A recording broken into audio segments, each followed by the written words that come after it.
Sveikučiai, bičiuliai, linkėjimai iš pajūrio. Lapkričio 15 diena, lauke +9.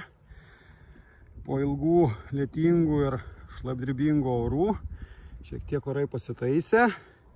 Šiandien, kaip mato, saulelė šviečia ir štai vėl bitelės pasijungia bent jau apsiskraidimai. Tai kol kas gražu. Karnika dirba ir bakpastas šiek tiek silpniau, bet irgi dirba. Žiūrėsim, kaip pamiškėse. Ir atvykome dar į pamiškę apžiūrėti. Taigi kol kas kamuliukose nėra. Suformavę normaliai. Bendras vaizdas maždaug toks. Aišku, čia gal kad šiandien šiek tiek sušyla. Ne visos taip. Kai kurios plačiau, kai kurios geriau. Kai kurias reikėjo ir susiaurinti. Šiandien auksinė valanda, auksinė diena, kur tai galime palikti viską gerai, padaryti trūkstamus darbus. Dar viena šeima, kuri visiškai nesiruošia į kamuliuką. Su skoriu, su pilnumoj, kaip ir telpa, bet neaišku, kas čia su jomis. Aišku, čia yra mišrūnės, kažkada gal karnika buvus, bet kaip matot, joms dar žiema neartėja.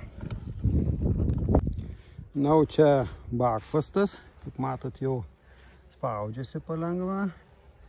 Dar šiek tiek pasiaurinsiu, nes yra palikti 1, 2, 3, 4, 5, 6, 7. Padarysim tik ant 6, šiaip šeima stipri. Va, ir viskas gerai. Kaip matot, yra uždėtas žiedas 5 cm su įpjovom kampuose.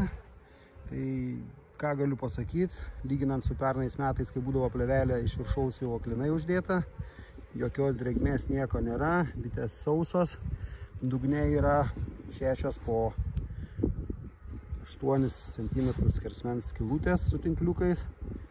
Tai dugnas pusiau atviras, pusiau uždaras, gal labiau netgi sakyčiau uždaras. Kol kas viskas gerai. Na ir paskutinė šeima žiemojimui, kuri vos tilpo ant tų 7-6 porių. Bakpastas, kol kas nenusėdus, viskas normaliai. Net nežinau, ką daryti, kamuolį nesimeta. Tikriausiai reikės dotacijos. Tai prasme papildomo medaus.